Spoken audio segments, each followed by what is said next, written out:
Olá, obrigado a você que participa conosco da edição de 2022 do CIT, o Congresso Internacional de Tecnologia e Educação, promovido pelo Centro Universitário Unisalesiano.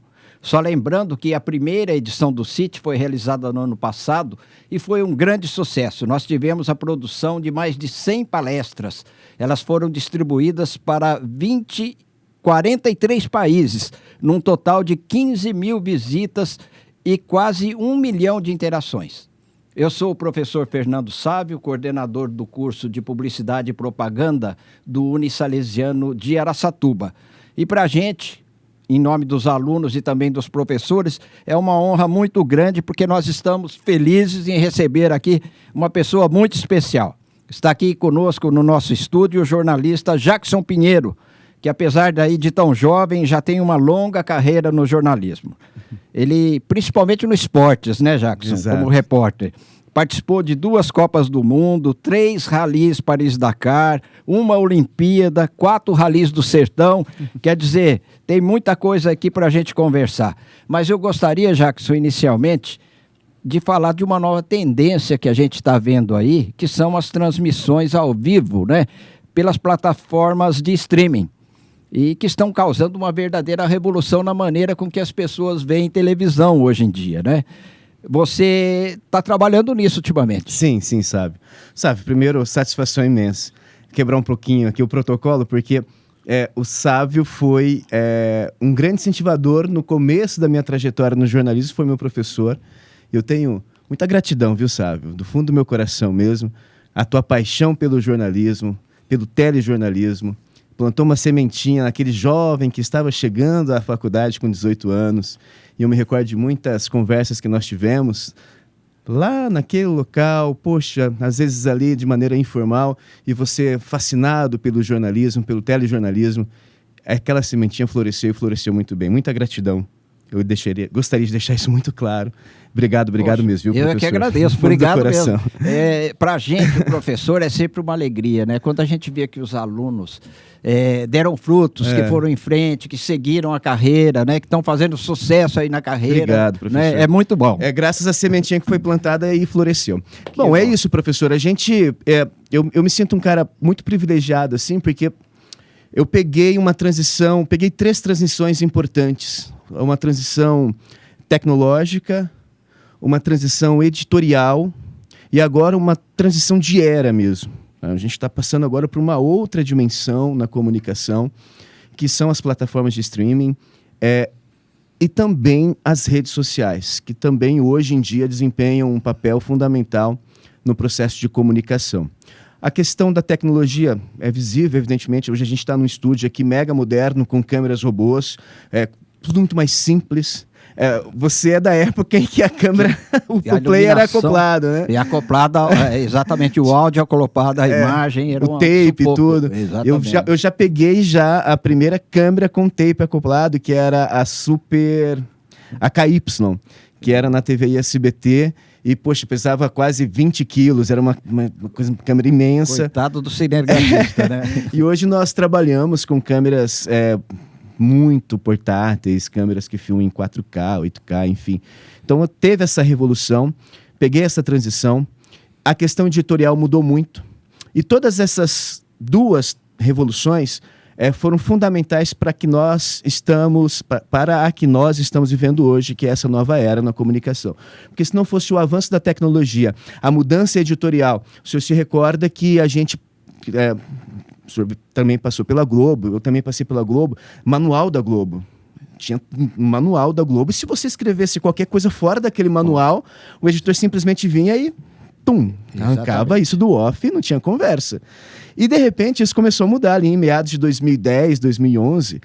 A figura do revisor de texto ela passou a ser muito mais pragmática para ver se tinha algum erro, e o estilo de cada reportagem, de cada repórter, passou a ser mais respeitado. Menos engessado. Exato. Então, graças a essas 2 transformações, nós estamos hoje numa revolução de era mesmo. Então, hoje, com um formato muito mais leve, muito mais solto, menos pragmático, menos engessado, é possível, com as novas tecnologias, a gente viver esse momento. esse momento de streaming, esse momento de comunicação muito focada também nas redes sociais. E isso tem sido um desafio para nós jornalistas, né? Porque o jornalismo, de certa forma, perdeu muito nos últimos anos, em várias questões mesmo. Aquele jornalismo que o senhor me ensinou na faculdade. Exato. E que, mudou completamente. Que o senhor praticou ao longo da vida, tempo. de checar, de ter compromisso e responsabilidade, 2, 3 fontes, no mínimo 3 fontes, e a gente conseguir trabalhar uma notícia. Hoje em dia, por conta da instantaneidade... Não ter pressa, hoje tem pressa. Hoje tem pressa, e as pessoas confundem. Ter pressa, ter agilidade, é bem diferente de você não ter compromisso. Exatamente. Com a verdade.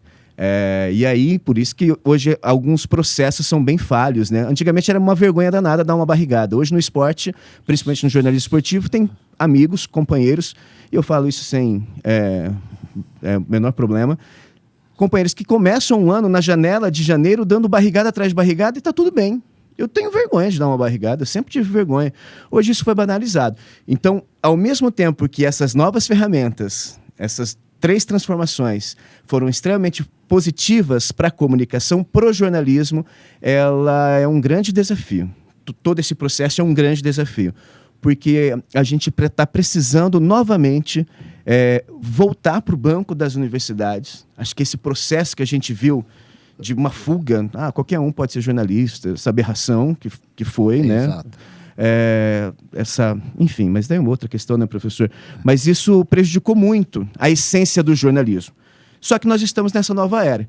E eu vejo muita gente jovem, eu já não estou tão mais jovem assim, já estou com 22 anos já na área, sabe? Na área, tá certo. E aí a gente vê muita gente jovem comprometida com isso. Opa, peraí, a gente tem que ter, mesmo diante de um universo extremamente rápido de imediatismo, onde a gente não consegue mais trabalhar, de repente, uma notícia como ela deveria ser trabalhada, mas a gente tem que ter responsabilidade. Então eu vejo uma nova onda chegando, agora tudo se ajustando, tecnologia, linhas editoriais, menos engessado, agora o pessoal voltando a falar, opa, não é qualquer um que pode ser jornalista, porque nós colhemos frutos desastrosos, desastrosos desse processo todo. Então penso que agora, com o exemplo ruim que tivemos recentemente, as coisas vão melhorar e vai ser realmente muito bacana, vai ser uma nova era da comunicação, sabe? Você, por exemplo, trabalhou a noite anterior aí já fazendo transmissão. Você está na Amazon, é isso? Isso. Hoje mudou muito, né? Hoje nós temos agências que formam castings para essas gigantes, né, do streaming.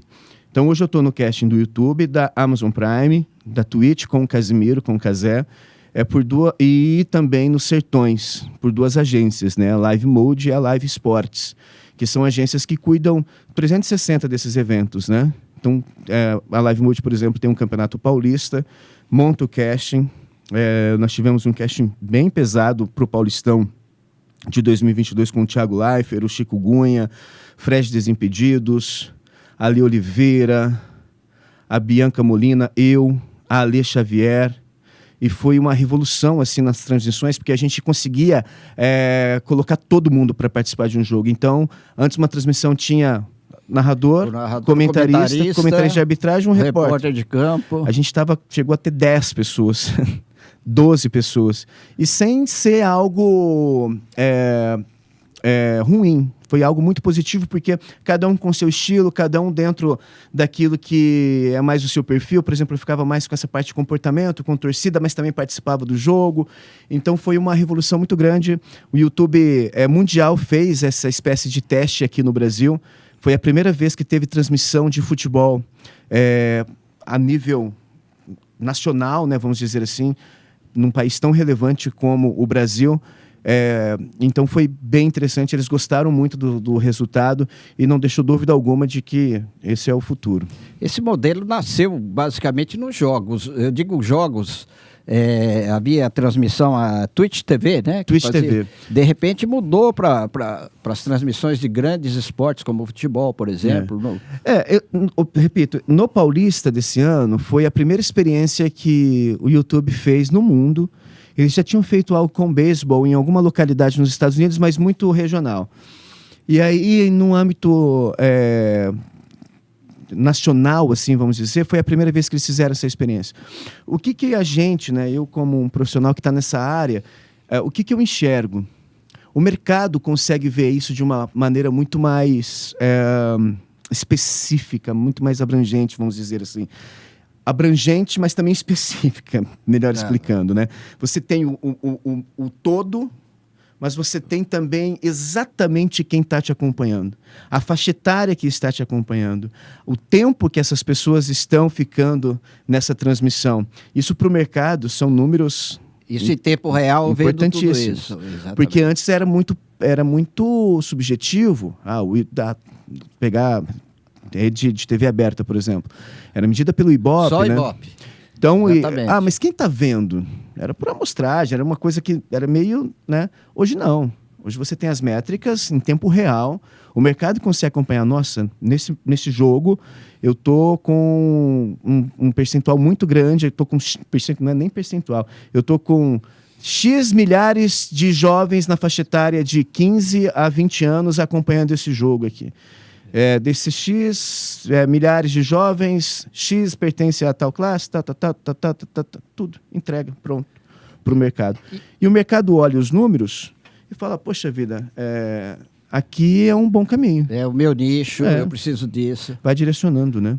Lá no comecinho de estudo eu tive uma reunião com um representante do marketing de uma grande indústria de cosméticos. E ele falava, olha, a gente gastava muita grana na malhação. Isso lá atrás, hein, professor? Estou falando no comecinho do YouTube mesmo, assim. Uhum. E aí a gente já vendo essas transformações. E ele falava, me dava resultado, porque é meu público-alvo, TV aberta, enfim. A gente trabalha com maquiagens para jovens. Só que aí apareceu uma moça chamada Kéfera, acho que esse o nome. É uma YouTuber. Uma YouTuber, bem famosa. E assim, eles pegaram essa verba que eles investiam na Globo, na Malhação, e com muito menos. Eles obtiveram muito mais resultado, muito mais conversão de vendas dos produtos investindo nessa moça, porque todos os jovens que seguiam essa moça ali, seguiam ela porque eram realmente fãs dessa moça. E a conversão do anúncio em venda foi infinitamente maior do que na Globo. Por quê? Nicho. Foi direto no ponto. Ali não tinha, por exemplo, eles não estavam colocando dinheiro para ver se atingiria ou não. Eles tinham uma certeza absoluta e com métricas, com números que estavam verdadeiramente atingindo. Chegando no que eles queriam. E assim, no coração desses jovens. Exato. Porque tinha uma pessoa com autoridade, respeitada por esses jovens, falando, olha, essa maquiagem que eu recebi, tal. E era full time, os caras viam, era subir o vídeo da moça, as vendas começavam a... Interessante, né? Muito bom. Agora, com muito menos dinheiro. Olha só que doideira, né? Realmente. Não, a gente nota isso, né? Começou com a próprio modelo da TV tradicional, você assistir uma novela, vamos lá, que é mais comum, né? Você hoje pode assistir de madrugada, pode assistir qualquer hora, e tem tudo isso, essas diferenças aí. Aí que tá, as pessoas falam assim, mas a TV aberta vai acabar. Não vai acabar, gente, eu penso que não vai acabar.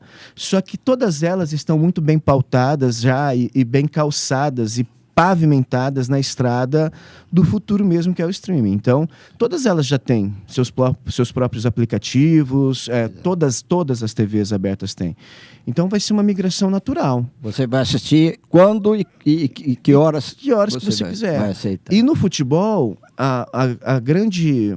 o grande desafio nosso, sabe, está sendo... Porque assim, o modelo que foi criado pela Globo de transmissão esportiva é um modelo perfeito.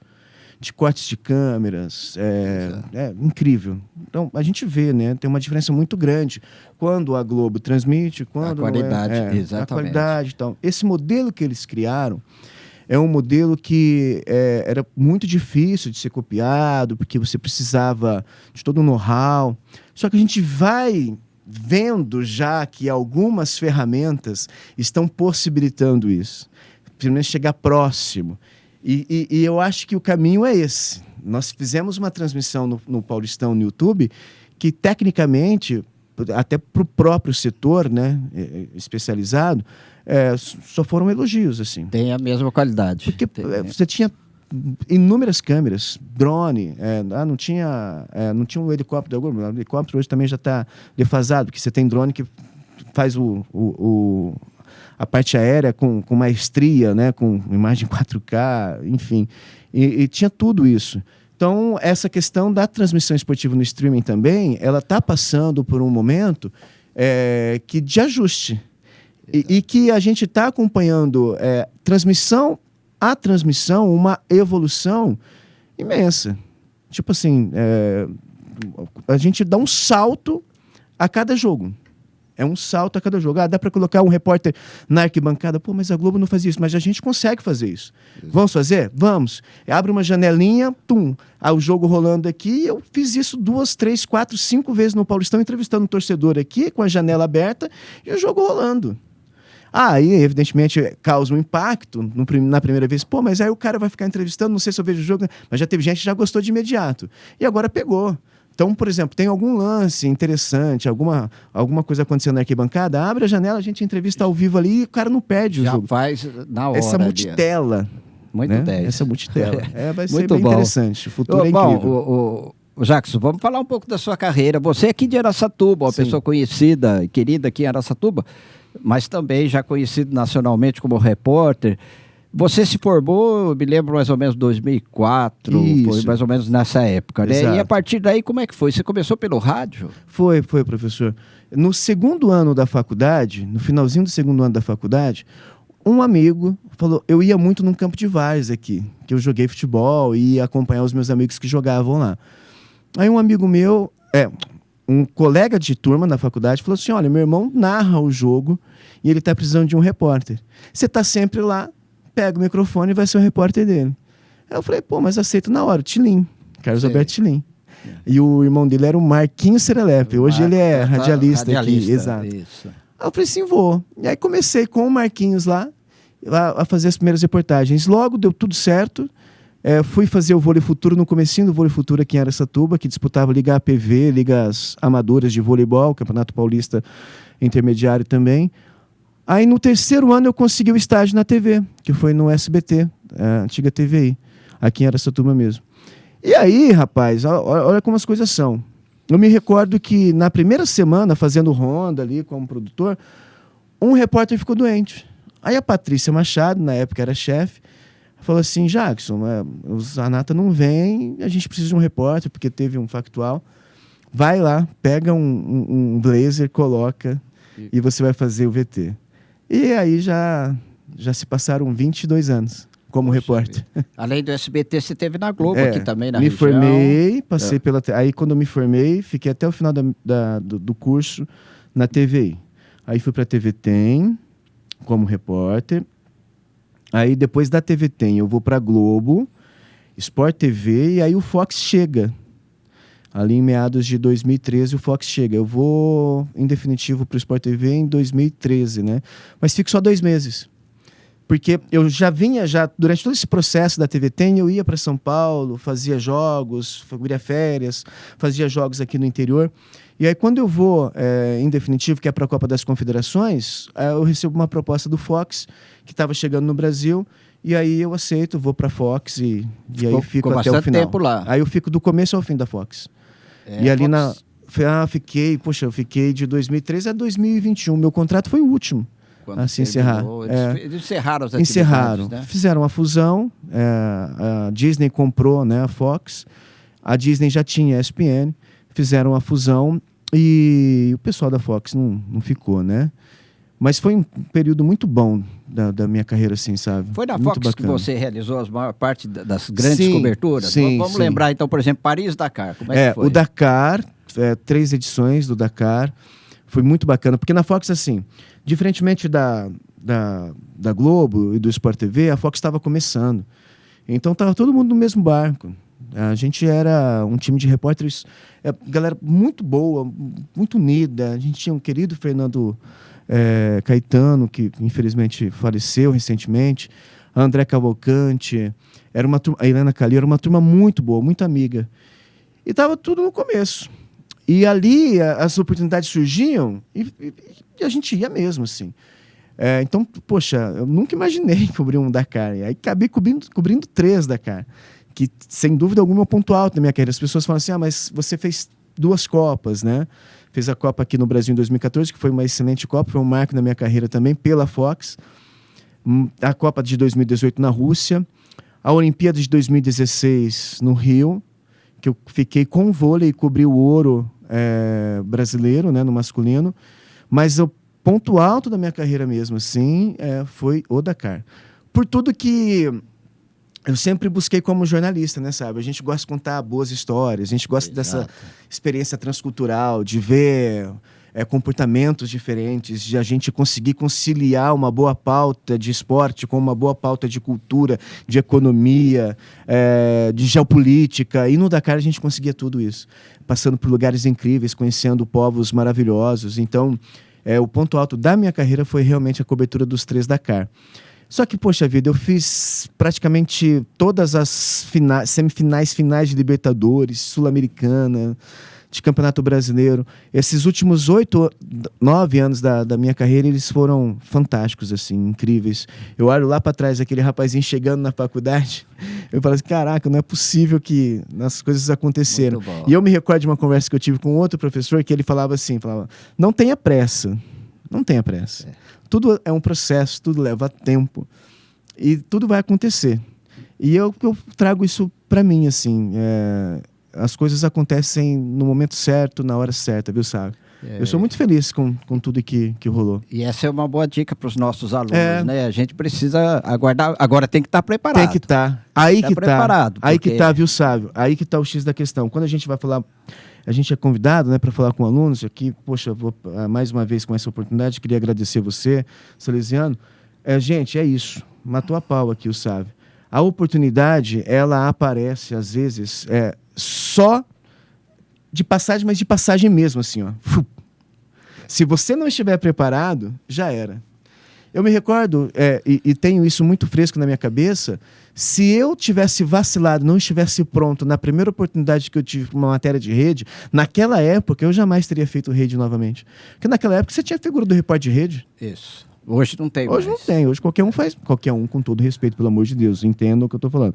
Mas antes tinha, né, sabe, a figura da repórter de rede. Acontecia um acidente aqui. O Jornal Nacional queria essa reportagem. Vinha Gufieri para cá, um repórter de rede para fazer isso. Na tua época, vinha até de São Paulo, São né? Paulo. Brito Júnior, ele veio aqui fazer uma matéria sobre as andorinhas. A gente localmente não fazia. Só para o pessoal entender, repórter de rede eram os repórteres escolhidos pela emissora. Exato. Em determinadas regiões. Só ele poderia fazer matéria para o Jornal Nacional. Então, e não tinha conversa. Caiu o avião, eu estava aqui, caiu o avião, não tem problema. Você faz as imagens, a gente vai mandar um repórter só para gravar a passagem. Depois o repórter vem terminar. Então, quando eu falo isso... Quando o Globo Rural... E aqui foi muito bacana. O interior é uma escola, né? Tremenda, né? Mesmo quando eu cheguei em São Paulo, assim, eu cheguei voando, porque os caras estavam acostumados a fazer uma pauta por dia. Aqui a gente fazia 3, 4 pautas por dia, apresentava o esporte. Pô, você batia escanteio e cabeceava, né?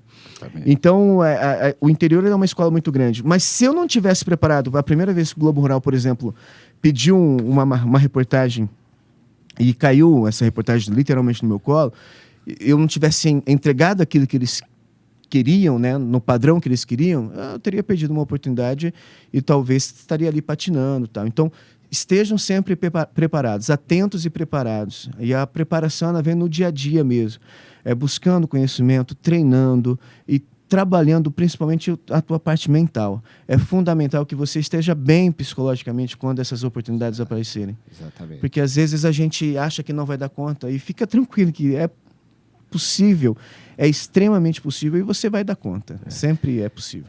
Jackson, é uma curiosidade até minha. Como que é cobrir um rally, por exemplo, em pleno deserto? Como que é essa incrível, logística para vocês acompanharem as equipes? É incrível. O Dakar, ele é organizado pela TV francesa, né? Então, os caras são impecáveis na organização. Então, tem o bivouac, que é o acampamento, onde ficam as equipes. A diferença do Dakar, por exemplo, para os Sertões Sertões é também um evento maravilhoso, nosso, brasileiro, um evento incrível. Cheguei recentemente, eu cruzei o Brasil, 7.200 quilômetros, de uma organização impecável, de primeiro mundo. Mas a diferença é que no Dakar você tem as montadoras mesmo, né? Então você vai ter Audi, você tem Peugeot, você tem Mitsubishi, né? Você tem as equipes, você tem Toyota. Então, e os principais pilotos do mundo, né? Estão lá. Estão lá. Então é uma organização gigantesca. Então, no bivouac ficam as equipes e a imprensa ela fica nesse circo, que é literalmente um circo. Monta hoje, terminou a etapa, terminou a especial é a corrida, já tem um deslocamento para a próxima etapa. Esse deslocamento por parte da imprensa é feito, no caso do Dakar, de avião, e em alguns casos era de ônibus, em outros casos a gente ia cheguei até a ir de barco, navio, de moto. Eu já fui também já de moto, um deslocamento que eu perdi os caras. Falei assim, cara, eu preciso chegar numa cidade que fica a 300 quilômetros daqui. O cara olhou, só tem uma moto aqui. Eu falei assim, então me coloca na garupa, velho, e me leva. Vamos lá. Aí ainda bem que eu andei 150 quilômetros, encontrei meu comboio e fui com os caras, entendeu? Só que é assim, uma câmera, você, repórter, o seu câmera e Deus, literalmente. Vamos. E vai embora. E pegando histórias no caminho. E a gente, na Fox, a gente tinha a logística da Fox latino-americana. Isso facilitava muito, porque os caras tinham satelital, telefone, né, na época. Eu tinha uma janela de satélite para gerar as coisas para o Brasil de 5 minutos às 7 horas da noite, horário de Brasília. E era quando eu gerava a minha matéria do dia para o jornal da noite, que o jornal das 9 horas. Entrava sempre no final do jornal, era a última matéria.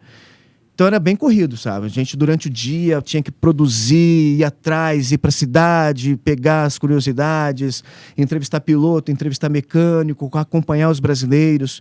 Eu tive o privilégio, eu fui o repórter que estava na cobertura do primeiro título de brasileiros numa categoria principal do Dakar, que foi com Leandro Torres e Lorival Rondin, nos UTVs. Eu tava lá, cara, eu documentei, entrei ao vivo o Brasil inteiro. Não, o Brasil inteiro não, entrei ao vivo para a América Latina inteira, falando do título dos caras. Isso foi incrível, um ponto altíssimo da minha carreira e está guardado no meu coração.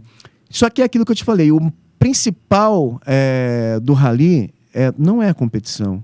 Pra gente, jornalista, é aquele outro olhar. É você encontrar uma boa história além dos carros. É você encontrar realmente histórias que você conta e que você gera uma comoção, que você leva a um outro ponto de vista, que se não fosse o rally, se não fosse o Dakar, talvez as pessoas não teriam conhecimento de que, poxa, nos cafundós dos cafundós dos cafundós, existe um povo sofrido, alegre, feliz, que resiste, que está ali, enfim, histórias incríveis, maravilhosas. E nesse sentido, vamos falar então do Rally dos Sertões. Como é que é o Brasil profundo aí que vocês percorrem?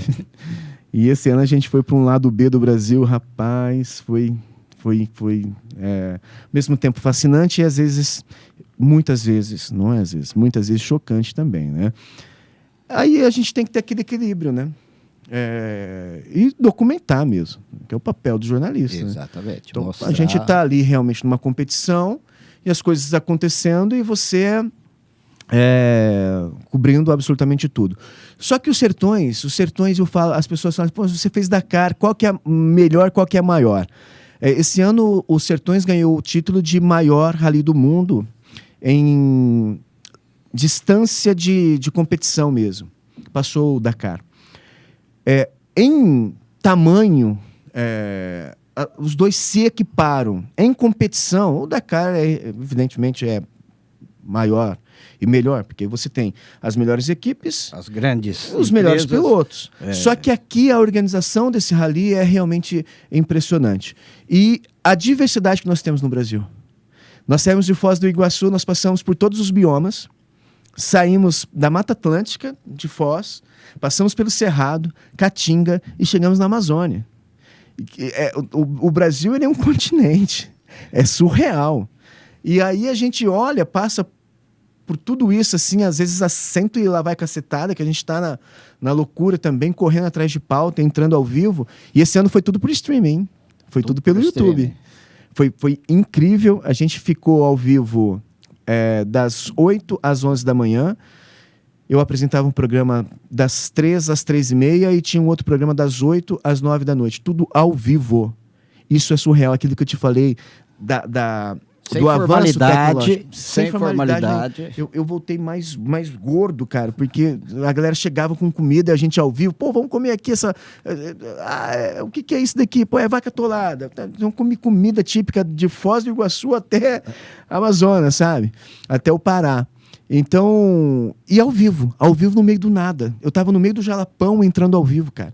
Se eu voltasse no tempo e falasse um dia pra você, sabe, lá em 2002, sabe, eu vou fazer um rally um dia que eu vou entrar ao vivo do Jalapão. Fala, você é louco, rapaz, como é que vai ter uma MJ que vai lá? Não existe isso. Não tem. Hoje é tudo por satélite. Eram caminhões e caminhões para fazer uma transmissão. A gente viajava com um rapaz da Prime Field, que é uma empresa que tem um satelital.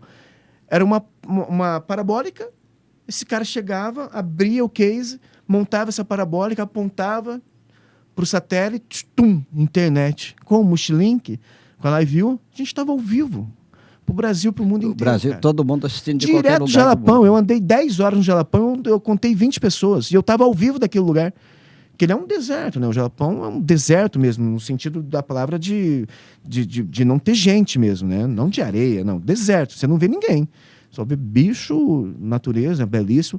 Mas a gente entrou ao vivo do meio de Jalapão. É aquilo que eu tinha te falado, da revolução tecnológica, né? E isso é incrível, isso é fascinante. O Dakar vai vir forte com isso. Muito bom, muito bom. Bom, nós já estamos chegando ao final aí da nossa entrevista. Mas, Jackson, é muito bom a gente ver essa evolução toda, né? E principalmente esse alento para os alunos de comunicação, e aí tanto da parte do jornalismo quanto da parte de publicidade e propaganda. Quer dizer, a comunicação hoje é integrada, absolutamente integrada em tudo. Ô, Sávio, você vai se recordar disso. Quando eu entrei na faculdade, o pessoal falava, o jornalismo vai acabar. Você escuta isso desde quando, sabe? Ixi, há muito tempo. Há muito tempo. A gente sabe que comunicação é algo que jamais vai acabar. O ser humano, por essência, ele se comunica. Nós hoje somos especialistas, tanto jornalista quanto publicitário, nós somos especialistas no principal produto do mundo: informação. Informação, produção de conteúdo. Produção de conteúdo. Exato. O mundo hoje está vendo que isso é realmente importante, que isso é fundamental para todos os setores. Todos. Medicina, engenharia, comércio exterior, tudo. Você precisa se comunicar em absolutamente tudo. Quem são os especialistas? Nós, jornalistas, nós, publicitários. Nós, publicitários, não, eu não sou publicitário, minha gente. Os publicitários. Mas também, hoje fazemos tudo. Exato. Então, nós da comunicação somos especialistas em entregar esse produto hoje extremamente importante para o mercado e para a humanidade. Então, essa ideia de que vai acabar... Esquece, gente, não vai acabar. O que está acontecendo é uma transformação. Aquele modelo antigo que existia, que era muito sólido e que a gente imaginava que jamais acabaria, acabou assim, ó. Rapidinho. Rápido. Mas num piscar de olhos.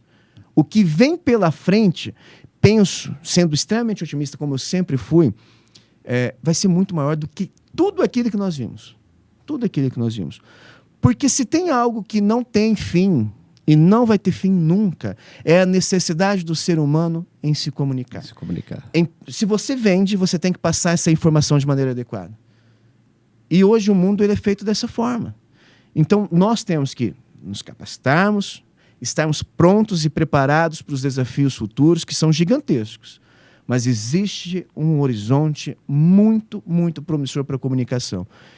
Então, o que eu falaria hoje para os jovens, né, se a gente tiver jovens acompanhando, né, eu tenho certeza que a gente vai ter, cara, se você tem o sonho de ser comunicador, se você tem esse sonho e é a tua onda se comunicar, escrever, cara, se prepare. Mas não fique no vazio. A gente está vendo muita gente vazia também nisso, né? Sabe? Não é legal. Não é qualquer informação, não é qualquer conteúdo que é relevante. Não. Cara, construa uma base sólida, invista na sua cultura, tenha noção do mundo em que você está vivendo. Para não falar borracha, como a gente vê muita gente falando borracha. É importantíssimo você saber exatamente que se você quiser ser um comunicador, você tem que ter a exata noção de tudo aquilo que você vai falar, tudo aquilo que você vai se comunicar. Não dá para ser jornalista de orelhada. Não dá para ser um publicitário de trend que vai indo. Não dá. Então, se especializar, buscar conhecimento e acreditar sempre no seu potencial. É o conselho que eu dou. E não cair nessa onda de que as coisas estão acabando. A comunicação não vai acabar, gente. A comunicação ela vai se fortalecer e muito com as novas tecnologias. É isso mesmo. Bom, eu quero agradecer muito, Jacques, a sua presença. Muito obrigado pela sua entrevista e a sua participação no nosso CIT, que é um congresso muito importante que o Unisalesiano começou ano passado e vem crescendo cada ano, e a tendência é essa também. É comunicação, a gente chegou a 43 países o ano passado. Olha que demais. E vai chegar mais esse ano. Que legal. A tua entrevista, a certeza que vai ser vista aí pelo mundo afora, tá bom? Que legal, sabe? Olha, um prazer. Muito obrigado pelo convite. Agradeço mais uma vez. Gratidão eterna por tudo, viu, professor? E é isso, rapaziada. É sempre uma honra. Poxa, se pintar novos convites aí, eu estarei aqui com certeza, viu? E com muito prazer, sabe? Muito obrigado, então. Obrigado a você que nos acompanha, então, em mais essa entrevista do CIT 22 do Unisalesiano.